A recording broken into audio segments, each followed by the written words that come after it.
আসসালামু আলাইকুম। ক্লাস 10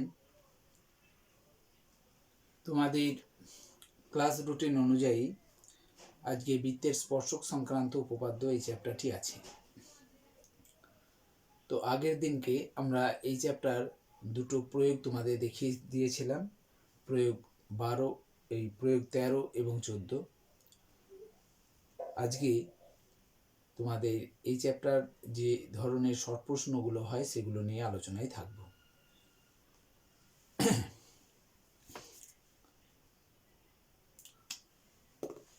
দেখো, এখানে স্পর্শক সংক্রান্ত উপপাদ্য, তাহলে স্পর্শক সংক্রান্তই বেশিরভাগই কি থাকবে, শর্ট প্রশ্নগুলো দেওয়া থাকবে। দেখো, ধরো একটা বৃত্ত আছে, ঠিক আছে। এই বৃত্তটার কেন্দ্র হচ্ছে ও, ধরো ও, বহিস্থ একটা বিন্দু এ ধরো হয়েছে। এই বহিস্থ বিন্দু থেকে যদি আমাদের একটা স্পর্শক অঙ্কন করা হয় এরকম, তোমরা স্কেল ব্যবহার করবে, ঠিক আছে। স্পর্শক অঙ্কন করা হলো, এই এ এখানে ধরো বি যদি নাম দিই, তাহলে এ বিটা হচ্ছে স্পর্শকের দৈর্ঘ্য, ঠিক আছে। আর কেন্দ্র থেকে যদি বহিস্থ বিন্দু দূরত্বটাও বলে দেওয়া হয়, তার মানে এইটা দূরত্ব যদি বলে দেওয়া হয়, ঠিক আছে।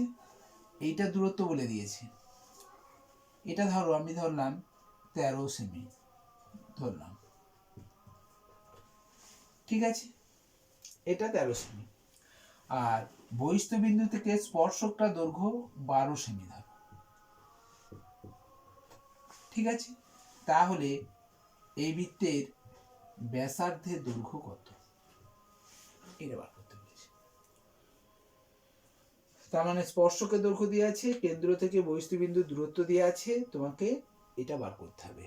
এখন এই যে কোণটা, এই কোণটা আমাকে কত ডিগ্রি হয় সেটা আমাকে জানতে হবে। দেখো, বহিস্থ বিন্দু থেকে যে স্পর্শকটা হলো, আর এটাকে বলা হয় স্পর্শক, আর এ বিটা হচ্ছে স্পর্শক, আর ও বিটা হচ্ছে স্পর্শ বিন্দুগামী ব্যাসার্ধ।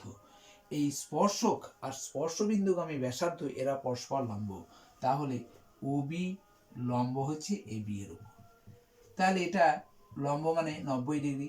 তাহলে দেখো, ও এ বি একটা সমকোণী ত্রিভুজ উৎপন্ন হয়ে গেল। আর এই সমকোণী ত্রিভুজের নিশ্চয়ই তোমরা বুঝতে পারছো সমকোণের বিপরীত বাহুটা হচ্ছে ও এ, আর এটাকে বলা হচ্ছে অতিভুজ, ঠিক আছে। তাহলে অতিভুজের দৈর্ঘ্য জানো, লম্ব বা ভূমির একটা যে কোনো একটা জানো, তুমি আর একটা বার করতে হবে। তাহলে এটা কি, আমি ধরলাম এটা ভূমিটা বা লম্বটাই, যে কোনো একটা তুমি বার করতে চাইছো। তাহলে ও বি বার করতে চাইছি, তাহলে ও বি সমান কি, অতিভুজ যদি দেওয়া থাকে তাহলে অতিভুজের স্কোয়ার মানে হচ্ছে 13 স্কোয়ার মাইনাস 12 স্কোয়ার, বুঝতে পারছো। মানে ও বিটা হচ্ছে লম্ব বা ভূমি যাই হোক, এখানে এটাকে বার করতে গেলে অতিভুজ যদি দেওয়া থাকে তাহলে অতিভুজের স্কোয়ার মাইনাস অপর একটি বাহুর স্কোয়ার, ঠিক আছে। তাহলে এখানে পাচ্ছি কত, 13 স্কোয়ার মানে 169, আর 12 স্কোয়ার 144 সমান, দেখো রুট 25, 25 মানে 5। এখানে কি 5 কি একক দিয়ে আছে, সব একক দিয়ে আছে, সেমি, সেই জন্য সেমি হয়ে যাবে। তাহলে ব্যাসার্ধটা হচ্ছে 5 সেন্টিমিটার, বুঝতে পেরেছো। এটা এটা হচ্ছে 5 সেন্টিমিটার। দেখো, যদি ধরো এই অঙ্কটারই যদি ব্যাসার্ধটা দেওয়া থাকে, স্পর্শকের দৈর্ঘ্য দেওয়া থাকে, তাহলে বলবে কেন্দ্র থেকে যে বহিস্থ বিন্দুর সেই দূরত্বটা নির্ণয় করো। তার মানে তখন অতিভুজের দৈর্ঘ্যটা নির্ণয় করতে হবে। তাহলে অতিভুজ সমান রুট ওভার লম্ব স্কোয়ার প্লাস ভূমি স্কোয়ার, বুঝতে পেরেছো এটা। আবার ধরো এটা দিয়ে আছে কেন্দ্র থেকে লম্ব বহিস্থ বিন্দু দূরত্ব দিয়ে আছে, ব্যাসার্ধ দিয়ে আছে, স্পর্শকের দৈর্ঘ্য কত, সে একই রকম ভাবেই আমাকে করতে হবে। অর্থাৎ অতিভুজের দৈর্ঘ্যটা দেওয়া থাকলে তখন যেটা বার করবে সেটা অতিভুজের স্কোয়ার মাইনাস আর একটা যেটা দেওয়া থাকবে সেটার স্কোয়ার, ঠিক আছে। সেখান থেকে তোমরা বার করে নিতে পারবে। অর্থাৎ এই তিনটে বাহুর দৈর্ঘ্যের সম্পর্ক তোমরা জানতে পারলে যে লম্ব স্কোয়ার সমান অতিভুজ স্কোয়ার মাইনাস ভূমি স্কোয়ার, অথবা অতিভুজ স্কোয়ার সমান লম্ব স্কোয়ার প্লাস ভূমি স্কোয়ার, ঠিক আছে, এই ধরনের সূত্রগুলোর সাহায্য নিয়ে তোমরা এই ধরনের অঙ্কগুলো করতে পারবে। ঠিক আছে, এবার ধরো বললো যে এই যে ত্রিভুজটা উৎপন্ন হলো, এই ত্রিভুজটার ক্ষেত্রফল কত। তো এই ত্রিভুজের ক্ষেত্রফল, ত্রিভুজটা আগেই বুঝতে পারছি যে এটা একটা সমকোণী ত্রিভুজ, তাহলে সমকোণী ত্রিভুজ হলে এইটা যদি ভূমি হয় এটা তখন উচ্চতা, তাহলে যে সমকোণী ত্রিভুজের ক্ষেত্রে আমরা তার ক্ষেত্রফলের সূত্র আমরা নির্ণয় করতে পারি যে ক্ষেত্রফল সমান, তাহলে ত্রিভুজ ও এ বি এর ক্ষেত্রফল সমান হাফ গণিত ভূমি গণিত উচ্চতা। ঠিক আছে, তাহলে হাফ ভূমিগত, ভূমিটা দেখো অতিভুজটা কখনোই ভূমি হতে পারে না, এখানে সমকোণী ত্রিভুজে অতিভুজটা ভূমি নাই, এইটা ভূমি, তাহলে ভূমিটা কত 12, উচ্চতা কত 5, এগুলো কি একক হবে, বর্গ সেমি হবে, তাই না, এককটা সেমি আছে, তাহলে 6 2 12, 5 6 30 বর্গ সেমি। তাহলে এই ত্রিভুজের ক্ষেত্রফলটা 30 বর্গ সেন্টিমিটার। ধরো যদি এই দিকেও যদি একটা ত্রিভুজ অঙ্কন করা হয়, এই দিকেও যদি একটা স্পর্শক অঙ্কন করে নিই, তাহলে এখানেও তো এই একই ঘটনা তো এই দিকেও আছে, তাহলে এই ত্রিভুজটার ক্ষেত্রফলটাও হবে, এটা সি নাম দিলাম, এই ও এ সি এই যে ত্রিভুজটা, এই ত্রিভুজটার ক্ষেত্রফলটা হবে 30 বর্গ সেন্টিমিটার। এখন যদি বলা হয় এ বি ও সি যে চতুর্ভুজ উৎপন্ন হলো, সেই চতুর্ভুজের ক্ষেত্রফলটা কত হবে, তাহলে A B C O C চতুর্ভুজের ক্ষেত্রফল উপর দিকে 30 আর নিচের দিকে 30, অর্থাৎ টোটালটা হচ্ছে 60 বর্গ সেন্টিমিটার। বুঝতে পারলে? এখন এই যেগুলো করলাম, এরপরে দেখো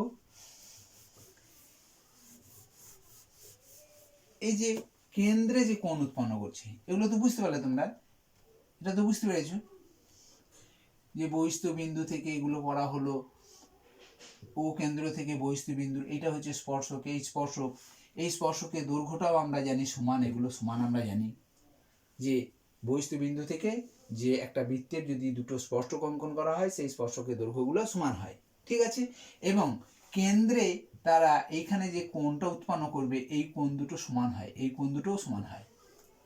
ঠিক আছে, আবার দেখো এই দিকে এ ও বি আর এ ও সি যে দুটো ত্রিভুজ পাচ্ছি, সেই দুটো ত্রিভুজ সর্বসম আমরা প্রমাণ করতে পারি। সর্বসম প্রমাণ করতে পারলে তার বাহুর দৈর্ঘ্যগুলো সমান হবে, তার মানে এই দুটো তো দৈর্ঘ্য সমানই আছে। আর কি না, এই যে এই কোণগুলো সমান হয়, এই কোণগুলো অনুরূপ কোণ, এই কোণগুলো সমান হয়ে যাবে। ধরো আমি ধরলাম যে বি ও সি, এখানে বলে দিয়েছে কোণ বি ও সি সমান ধরো 100 ডিগ্রি বলা আছে, কোণ বি ও সিটা 100 ডিগ্রি। ঠিক আছে, এখন এই বি এ ও কোণ, বি এ ও কোণ কত বার করতে বলেছে, তখন আমাকে কিভাবে অঙ্কটা করব। দেখো বি ও এ সি কোণটা যদি 100 ডিগ্রি হয়, তাহলে বি ও এ কোণটা কত হবে, অতএব কোণ বি ও এ কোণটা হবে হাফ বি ও সি কোণ, অর্থাৎ এই দুটো কোণ তো সমান, এই দুটো কোণ সমান হলে এই গোটা কোণটার অর্ধেক, অর্থাৎ বি ও এ কোণটা হবে হাফ বি ও সি কোণ সমান কত, হাফ গণিত দেখো 100 ডিগ্রি সমান 50 ডিগ্রি বার করতে পারলাম। তাহলে এটা 50 ডিগ্রি হচ্ছে, এটাও 50 ডিগ্রি হলো। ঠিক আছে, বুঝতে পেরেছো? এখন দেখো এই কোণটা তো আমরা জানি 90 ডিগ্রি, ও বি এ বা এ বি ও, এই কোণটা তো 90 ডিগ্রি জানি, আগেই বলেছিলাম 90 ডিগ্রি এটা। এখন এটা 90, এটা 50, তাহলে এই কোণটা কত, এ ও বি এই ত্রিভুজে তিনটে কোণের যোগফল 180 ডিগ্রি, তাহলে দুটো কোণ আমাদের দিয়ে আছে, একটা 40, একটা 50, একটা 90, তাহলে অপর কোণটি হবে এটা 40 ডিগ্রি। 180 ডিগ্রি থেকে এই দুটো কোণের যোগফল বিয়োগ করে দেবে, তাহলে দেখবে 40 ডিগ্রি হবে। তাহলে এটা যদি 40 ডিগ্রি হয়, তাহলে এই কোণটাও তো সমান, এটাও 40 ডিগ্রি। তোমরা জ্যামিতির অঙ্কগুলো যদি এখানেই করে দিতে পারো, তাহলেও কোনো মানে অসুবিধা নেই, তোমরা ফুল নাম্বারই পাবে। ঠিক আছে, তাহলে এখানে আমরা বি ও এ কোণটাও পেয়ে গেলাম এত ডিগ্রি। ঠিক আছে, আবার যদি বলে এ ও সি কোণটা কত হবে স্যার, এ ও সি কোণটাও তো সেই একই ডিগ্রি, 50 ডিগ্রি। ঠিক আছে, আর বি এ ও কোণটা কত ডিগ্রি পেলাম, 40 ডিগ্রি। বুঝতে পেরেছো? বি এ ও কোণটা হচ্ছে 40 ডিগ্রি, আবার ও এ সি কোণটাও হচ্ছে 40 ডিগ্রি। এগুলো আমরা বার করতে পারবো। ঠিক আছে,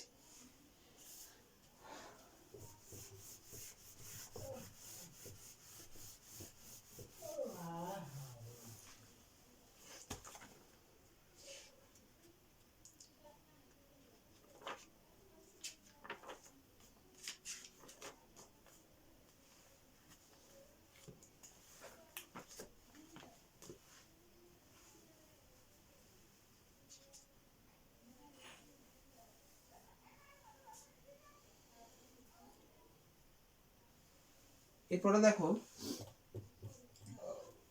স্পর্শকের আরো কিছু জিনিস দেখায়। যেমন ধরো দুটো বৃত্ত আছে, এই একটা বৃত্ত, আবার পাশে আর একটা বৃত্ত, এরকম ছোট বৃত্ত আছে। এটার ব্যাসার্ধটা হচ্ছে ধরো 5 সেমি, এটার ব্যাসার্ধটা হচ্ছে 5 সেন্টিমিটার, আর এটার ব্যাসার্ধটা হচ্ছে 3 সেন্টিমিটার। এটা 5 সেন্টিমিটার, এটা হচ্ছে 3 সেন্টিমিটার। ঠিক আছে, দিয়ে বলা হলো এই বৃত্ত দুটোর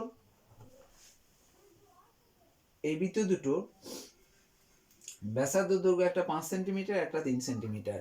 এখন বৃত্ত দুটো যদি পরস্পরকে, এটা কি বহিঃস্পর্শ করছে, যদি বহিঃস্পর্শ করে তাহলে এই কেন্দ্র থেকে এই কেন্দ্রদ্বয়ের দূরত্ব কত, অর্থাৎ কেন্দ্র দুটির মধ্যে দূরত্ব, কেন্দ্র দুটির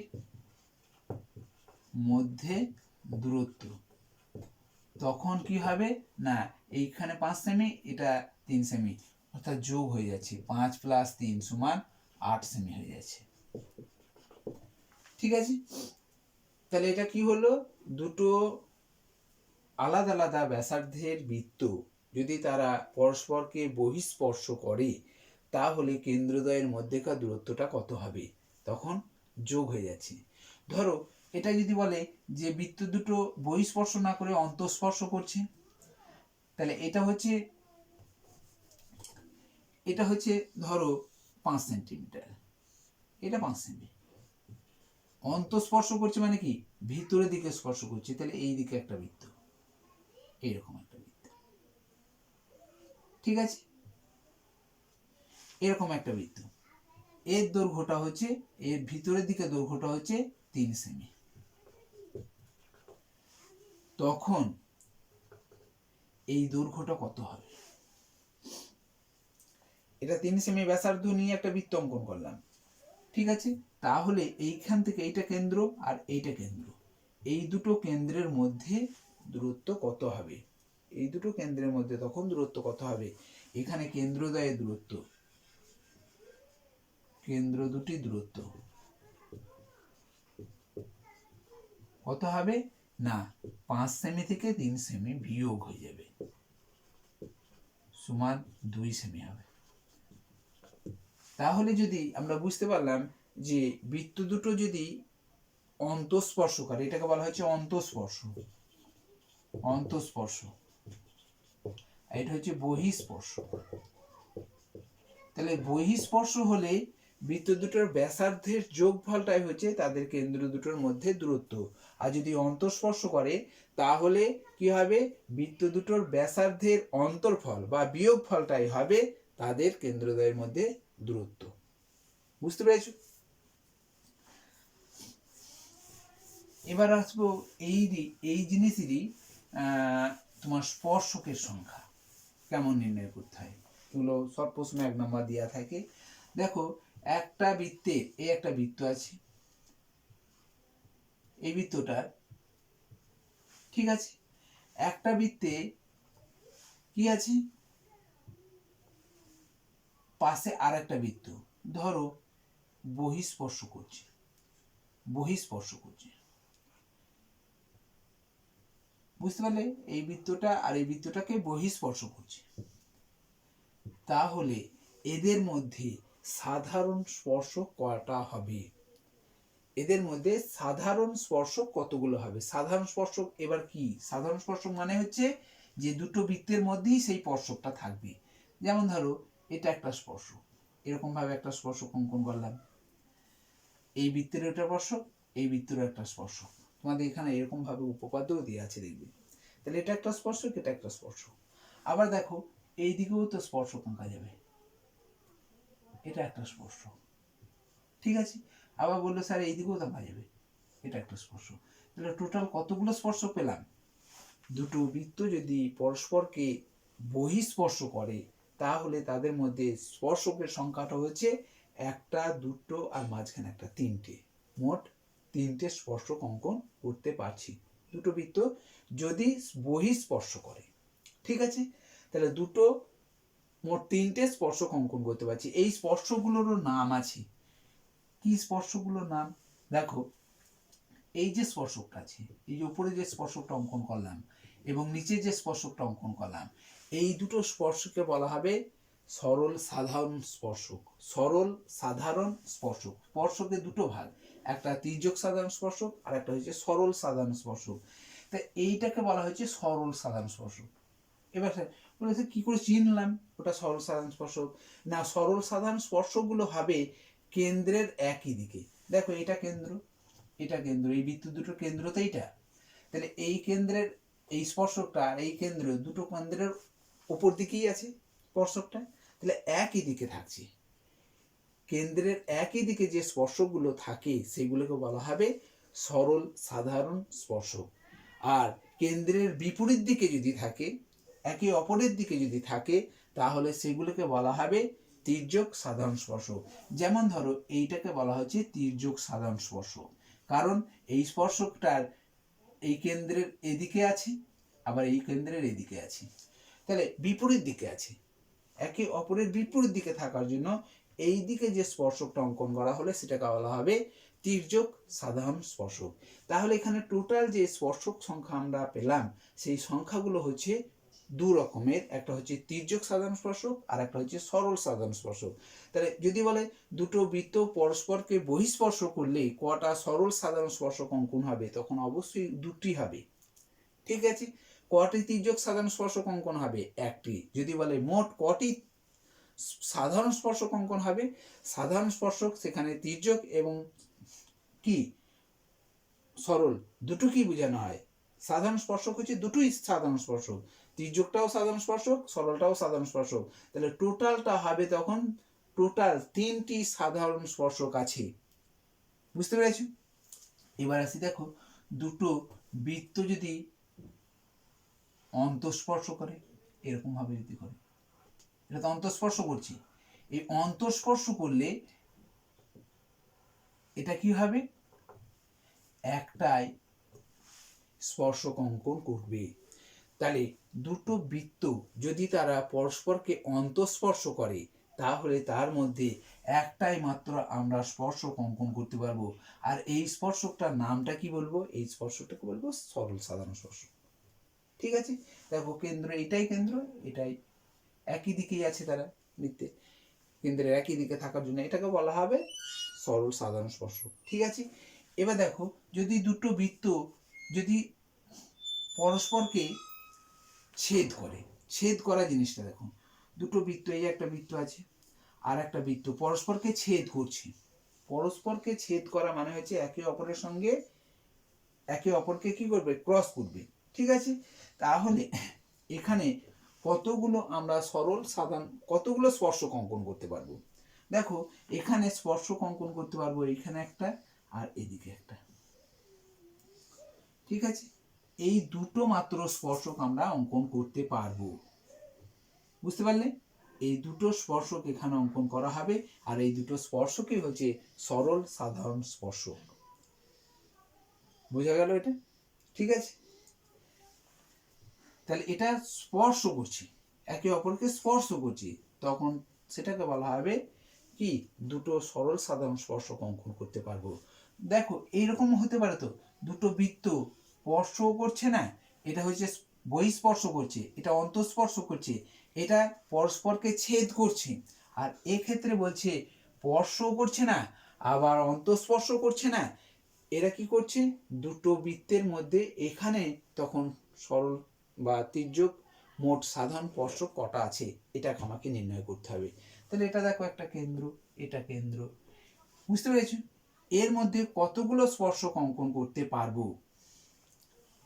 তাহলে এটা কি, দুটো বৃত্তের স্পর্শ করছে না, আবার ছেদ করছে না, আবার কি করছে না, অন্তঃস্পর্শ করছে না, বহিঃস্পর্শও করছে না, ছেদও করছে না। এইরকম ধরনের যদি দুটো বৃত্ত হয়, সেই দুটো বৃত্তের মধ্যে কতগুলো স্পর্শক অঙ্কন করা যাবে। এখানে দেখো, তাহলে এখানে একটা স্পর্শক অঙ্কন করা যায় এদিকে, ঠিক আছে, এখানে একটা স্পর্শক অঙ্কন করা যাবে, ঠিক আছে, এখান থেকে এই দিকে একটা স্পর্শক অঙ্কন করা যাবে, এখান থেকে এই দিকে একটা স্পর্শক অঙ্কন করা যাবে।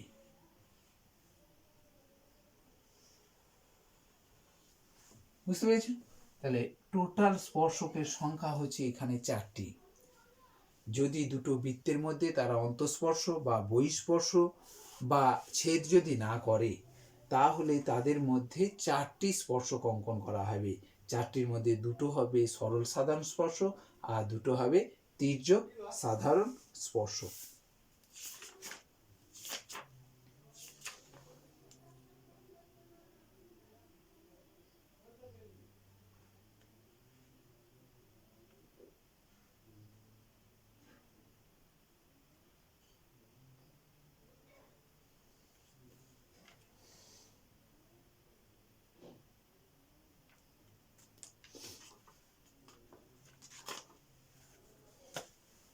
বুঝতে পারলে? তাহলে স্পর্শকটা, এবার অনেকে বলে স্যার স্পর্শকটাই তো বুঝতে পারলাম না। দেখো, একটা বৃত্তের, একটা বৃত্ত, এই বৃত্তের যে কোনো একটা নির্দিষ্ট বিন্দু আছে পরিধির, সেই বিন্দু দিয়ে দেখো স্পর্শক অঙ্কন করব, এই বিন্দু দিয়েই যেতে হবে, হয়েছে? এই ভিতর দিকে গেলে স্পর্শক হবে না, এটা ভিতর দিকে চলে যাচ্ছে, মানে পরিধির একটা নির্দিষ্ট বিন্দু দিয়ে যাবে, নির্দিষ্ট বিন্দু দিয়ে যাচ্ছে, এটাকে স্পর্শক। এটা পরিধির দুটো বিন্দু দিয়ে চলে যাচ্ছে, দেখো এটা যে সরলরেখাটা অঙ্কন করলাম, এখানে এখানে দুটো বিন্দুকে ছেদ করছে, তাহলে সেটাকে কিন্তু স্পর্শক বলা যাবে না। সেগুলো, এগুলো প্রত্যেকটা দেখো একটা নির্দিষ্ট বিন্দু, এখানে একটা নির্দিষ্ট বিন্দুকে স্পর্শ করছি, এগুলোকে বলা হচ্ছে স্পর্শক। কখনোই কিন্তু এটাকে স্পর্শক বলবো না, ঠিক আছে? বুঝতে পেরেছো?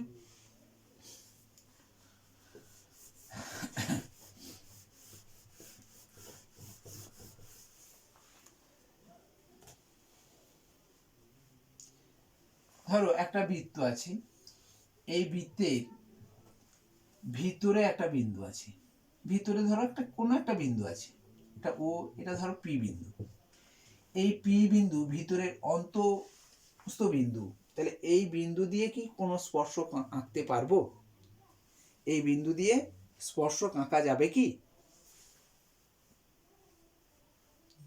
তাহলে এই বিন্দু দিয়ে যদি আমরা আঁকতে যাই, তাহলে সেটা এরকম হবে, না হলে এরকম হতে পারে, না হলে এরকম হতে পারে। তাহলে দেখো, এগুলোকে আমরা কখনোই স্পর্শক বলতে পারবো না। স্পর্শক হতে গেলে কি হতে হবে? পরিধির কোনো একটা নির্দিষ্ট বিন্দু হতে হবে, পরিধির একটা নির্দিষ্ট বিন্দু, সেই বিন্দু দিয়ে যে সরলরেখাটা অঙ্কন করতে পারবো সেটা কি বলা হবে? তার